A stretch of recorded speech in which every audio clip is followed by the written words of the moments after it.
सूरज की सुनहरी किरणें बादलों के बीच से छनकर एक छोटे से शहर की सड़कों पर बिखर रही थीं।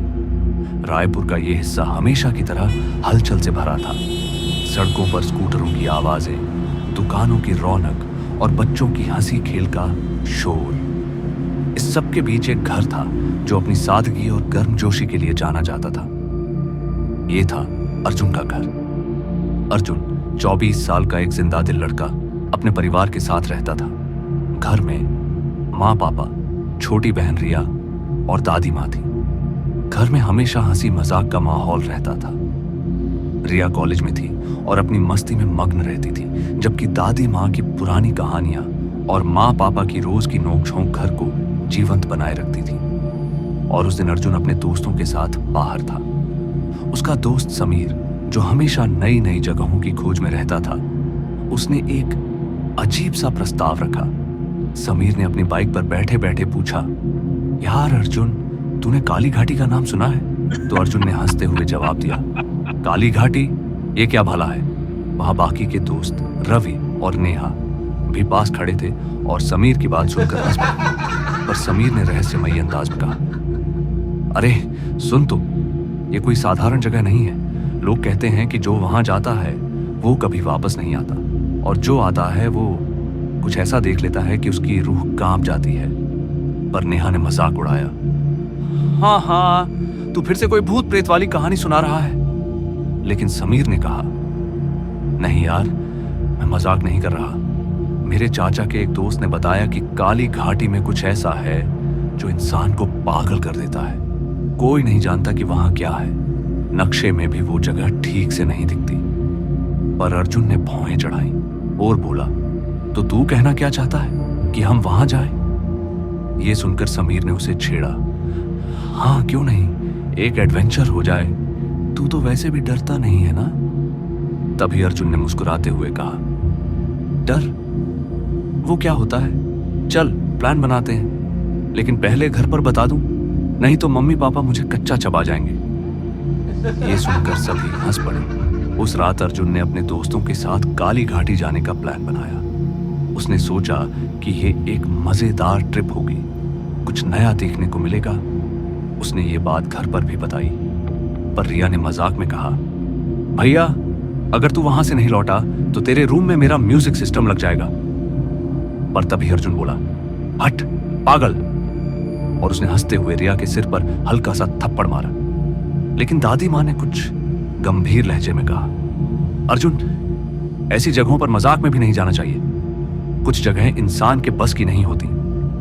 लेकिन अर्जुन ने हल्के में लेते हुए कहा, अरे दादी, आप भी ना, ये सब बस कहानियां हैं। और अब अगले दिन सुबह अर्जुन और उसके तीनों दोस्त समीर, रवि और नेहा एक पुरानी जीप में सवार होकर निकल पड़े।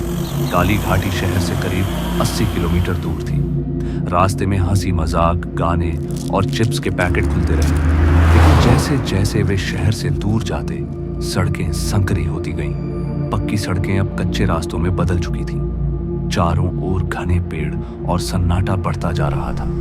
मगर नेहा ने खिड़की से बाहर देखते हुए कहा, यार ये जगह तो सचमुच सुनसान है। पर रवि ने उसे चिढ़ाया, अरे डर मत, हम सब साथ हैं। और कुछ देर बाद जीप एक मोड़ पर रुकी। सामने एक पुराना जंग खाया साइन बोर्ड था, जिस पर लिखा था काली घाटी 5 किलोमीटर। लेकिन साइन बोर्ड के नीचे कुछ अजीब सा लिखा था जो मिटा हुआ लग रहा था। तो अर्जुन ने गौर से देखा और उसने कहा, यह क्या लिखा है? वापस जाओ, कुछ ऐसा। लेकिन समीर ने हल्के से कहा, हो सकता है किसी ने मजाक में लिखा हो। मगर उसकी आवाज में एक हल्की सी घबराहट थी। अब वे आगे बढ़े, लेकिन सड़क खत्म हो चुकी थी। इसलिए वे जीप को एक तरफ पार्क करके वे पैदल चलने लगे। चारों ओर घना कोहरा छाने लगा था, जो अजीब था क्योंकि दिन का समय था। और साथ ही हवा में एक ठंडक थी जो रीढ़ की हड्डी तक उतर रही थी। पर रवि ने चलते चलते पूछा, यार ये कोहरा अचानक कहां से आ गया? तभी नेहा ने धीरे से कहा, पता नहीं, लेकिन कुछ तो गड़बड़ है। अब अर्जुन ने अपने फोन का जीपीएस चेक किया और कहा, अरे ये क्या, सिग्नल ही नहीं है। ये सुनकर सभी ने अपने फोन देखे और किसी का भी फोन काम नहीं कर रहा था। इसी के साथ अब चारों की हंसी गायब हो चुकी थी। मगर कुछ देर चलने के बाद वे एक खुले मैदान में पहुंचे। ये जगह अजीब थी। चारों ओर घना कोहरा, लेकिन बीच में एक साफ सुथरा मैदान था जहां जमीन काली और चिकनी थी, जैसे किसी ने उसे पॉलिश किया हो। वहां कोई पेड़, कोई झाड़ी, कुछ भी नहीं, बस सन्नाटा। और उसी बीच समीर ने धीरे से कहा, यह तो वाकई काली घाटी है। पर नेहा कांपती आवाज में बोली, लेकिन यह जगह इतनी खाली क्यों है? कुछ तो होना चाहिए ना। तभी अर्जुन ने कुछ देखा। जो मैदान के बीच में एक छोटा सा पत्थर था जिस पर कुछ निशान बने थे, और वो पास गया और देखा तो निशान अजीब से थे। न तो कोई भाषा, न कोई चिन्ह जो समझ में आए। और उसने साथियों से पूछा, ये क्या है? तभी रवि ने कहा, पता नहीं, लेकिन मुझे अच्छा नहीं लग रहा। और अचानक हवा में एक अजीब सी आवाज गूंजी, जैसे कोई दूर से फुसफुसा रहा हो। इसी के साथ चारों एक दूसरे की ओर देखने लगे। और तभी नेहा ने डरते हुए पूछा, तुमने सुना? समीर ने जवाब में कहा, हाँ, लेकिन यह क्या था? और इधर उधर देखने लगा, पर वो आवाज फिर आई, इस बार थोड़ी तेज। जा, ओह! अर्जुन का दिल जोर जोर से धड़कने लगा और जोर से चिल्लाया, कोई है यहां? लेकिन जवाब में सिर्फ सन्नाटा था। फिर अचानक कोहरे के बीच से कुछ हल्का हल्का दिखा। कोई आकृति नहीं, बस एक हल्की सी चमक, जैसे कोई रोशनी हवा में तैर रही हो। तभी नेहा ने पीछे हटते हुए पूछा, ये क्या है? तो रवि ने कहा, चलो वापस चलते हैं। और सभी जीप की ओर मुड़े। लेकिन जैसे ही वे मुड़े, उन्हें एहसास हुआ कि जीप का रास्ता अब दिखाई नहीं दे रहा था। कोहरा इतना घना हो गया था कि कुछ भी साफ नहीं दिख रहा था। मगर अब चारों ने एक दूसरे का हाथ पकड़ा और वापस चलने की कोशिश की, लेकिन हर कदम पर ऐसा लग रहा था कि वे उसी मैदान में वापस आ रहे हैं। वो पत्थर बार बार उनके सामने आ रहा था। तभी समीर ने घबराते हुए कहा, ये क्या हो रहा है? हम तो सीधा चल रहे हैं। मगर अर्जुन ने गहरी सांस ली और बोला, शांत रहो, हमें कोई रास्ता ढूंढना होगा। लेकिन रास्ता ढूंढना आसान नहीं था। कोहरा और गहरा होता जा रहा था। हवा में अब वो फुसफुसाहट और तेज हो गई थी। जाओ, नहीं रुको। ये सुनकर नेहा की आंखों में आंसू आ गए और बोलने लगी, मुझे घर जाना है अर्जुन, ये जगह ये ठीक नहीं है। पर अर्जुन ने उसे हिम्मत दी, हम निकल जाएंगे नेहा, बस एक साथ रहो। तभी रवि ने चिल्लाकर कहा, वो देखो। सभी ने उस दिशा में देखा। कोहरे में अब वो चमक और साफ दिख रही थी। लेकिन अब वो सिर्फ रोशनी नहीं थी, उसमें कुछ आकृतियां बन रही थी। कोई चेहरा नहीं, कोई शरीर नहीं, बस कुछ धुंधली सी रेखाएं जो हवा में तैर रही थी। अर्जुन ने अपने डर को दबाया। सुनो, हमें डरने की जरूरत नहीं है, ये बस हमारा दिमाग है जो हमें डरा रहा है। लेकिन तभी वो चमक तेज हो गई और उसमें से एक आवाज आई, गहरी, डरावनी और ऐसी जो सीधे दिल में उतर जाए। ये सुनकर चारों जम गए। नेहा की चीख निकल गई। समीर ने भागने की कोशिश की, लेकिन उसके कदम जैसे जमीन में चिपक गए। लेकिन अर्जुन ने हिम्मत जुटाई और पूछा, कौन हो तुम? हमें क्यों रोक रहे हो?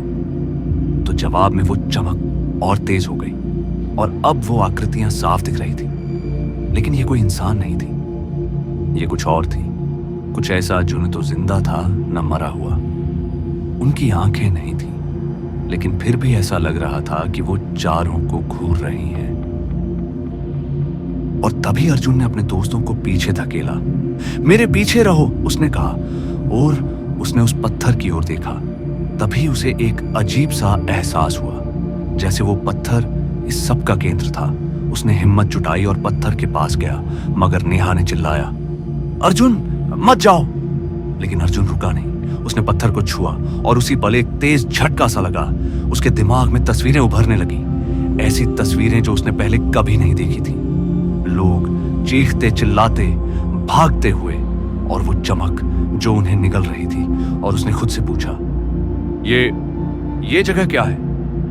तभी वो आवाज फिर गूंजी, ये जगह समय की कैद है, जो यहां आता है वो यहीं रहता है। तभी अर्जुन ने अपने दोस्तों की ओर देखा तो वो सब डरे हुए थे, लेकिन उसने हार नहीं मानी और अपने दोस्तों को कहा, हमें यहां से निकलना होगा और मैं इस पत्थर को तोड़ दूंगा। पर वो आवाज चीखी, नहीं, तुम नहीं जानते कि तुम क्या कर रहे हो। लेकिन अर्जुन ने एक बड़ा सा पत्थर उठाया और उस रहस्यमयी पत्थर पर जोर से मारा। तभी एक तेज चमक हुई और फिर सब कुछ अंधेरा हो गया। जब अर्जुन की आंखें खुली तो वो अपनी जीप में था। समीर, रवि और नेहा भी पास में थे, लेकिन सब बेहोश थे। उसने उन्हें जगाया, पर नेहा ने कांपते हुए पूछा, हम कहाँ हैं? जब अर्जुन ने बाहर देखा, वो उसी सड़क पर थे जहां उन्होंने जीप पार्क की थी और कोहरा गायब था, सूरज चमक रहा था।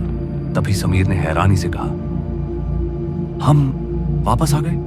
पर सभी चुपचाप जीप में बैठे और शहर की ओर चल पड़े। लेकिन अर्जुन के दिमाग में वो तस्वीरें बार बार आ रही थी, वो आवाज, वो चमक, वो पत्थर।